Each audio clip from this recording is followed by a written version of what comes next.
गहरे नीले समुद्र की शांत लहरों के बीच रंग बिरंगी मछलियों की एक बस्ती रहती थी। उस बस्ती में एक छोटी जिज्ञासु मछली थी, मीरा। मीरा बाकी मछलियों से अलग थी। जहां बाकी मछलियां पूरे दिन खाने, तैरने और मस्ती करने में लगी रहती थीं, वहीं मीरा सोचती रहती थी, ये समुद्र आखिर होता क्या है। एक दिन मीरा अपनी सबसे अच्छी दोस्त गुन्नी से बोली, गुन्नी, सब कहते हैं कि हम समुद्र में रहते हैं, पर बताओ, ये समुद्र आखिर है कहां? मैंने तो कभी नहीं देखा। गुन्नी हंस पड़ी। ओहो मीरा, तू भी ना, तू तो बहुत सोचती है। हम सब तैरते हैं, खाते हैं, रहते हैं, यही है समुद्र। मीरा गंभीर हो गई। पर किसी ने भी समुद्र को देखा क्यों नहीं? सब कहते हैं हम इसमें हैं, पर जब पूछो क्या है समुद्र, सब चुप। मीरा की जिज्ञासा बढ़ती गई। वह बड़ी बड़ी मछलियों के पास गई। बूढ़े कछुए, समुद्री घोड़े, सियानी भेल, सबने अलग अलग उत्तर दिए। समुद्र? वो तो बहुत गहरा है। समुद्र का कोई अंत नहीं, बस बहते रहो, वही है समुद्र। पर कोई भी यह नहीं कह पाया कि ये रहा समुद्र। एक दिन मीरा ने ठान लिया, अब तो मैं समुद्र को ढूंढकर ही रहूंगी। वह निकली अपनी सबसे बड़ी खोज पर। रास्ते में उसने मूंगे की चट्टानों से पूछा, कछुओं की गुफाओं में झांका और यहां तक कि मानवों के डूबे हुए जहाजों तक पहुंच गई। हर जगह बस एक ही चीज, पानी। वही लहरें, वही बहाव, वही जीवन। पर कोई स्पष्ट समुद्र दिखाई नहीं दिया। थक हार कर मीरा वापस लौट आई। रास्ते में उसकी मुलाकात एक बूढ़ी, शांत और चमकती हुई दादी मछली से हुई। मीरा ने थके स्वर में कहा, दादी, मैं समुद्र ढूंढने निकली थी, पर मिला नहीं। सब कहते हैं हम उसी में हैं, पर वो कभी सामने आता ही नहीं। दादी मुस्कुराई।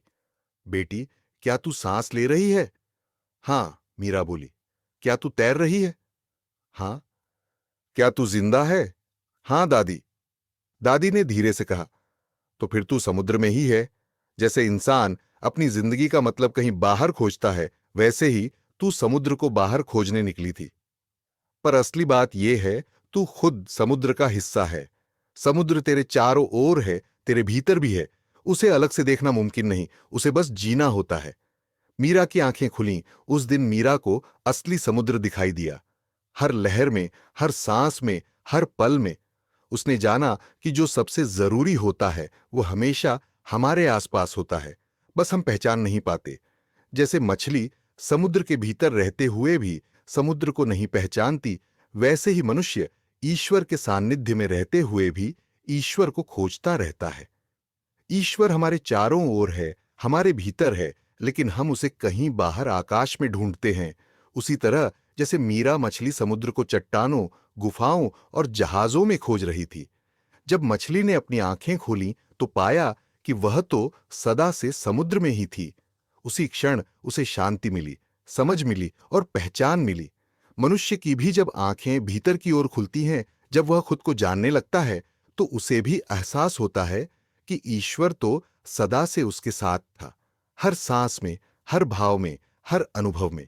जैसे मछली को समुद्र की पहचान तब होती है जब वह रुककर देखती है, वैसे ही मनुष्य को ईश्वर तब मिलता है जब वह भीतर झांकता है। ईश्वर कोई पता नहीं, वह एक अनुभव है, मौन में, प्रेम में, क्षमा में और स्वीकृति में। ईश्वर को ढूंढने मत जाओ, बस शांत हो जाओ। क्योंकि जैसे मछली कभी समुद्र से अलग नहीं हो सकती, वैसे ही मनुष्य कभी ईश्वर से अलग नहीं होता। तलाश नहीं करनी ईश्वर की, बस पहचानना है कि जो तुझे जीवन दे रहा है वही तो ईश्वर है। जो तू खोज रहा है बाहर, वो भीतर बैठे मुस्कुरा रहा है। मछली और समुद्र का संबंध वैसा ही है जैसा मनुष्य और ईश्वर का। ईश्वर कहीं दूर नहीं, वह हमारे भीतर और हमारे चारों ओर है। ईश्वर को खोजने के लिए बाहर नहीं, भीतर झांकने की जरूरत है। जो वास्तव में सबसे नजदीक है, उसे पहचानने के लिए अंतर्मन से देखना होता है।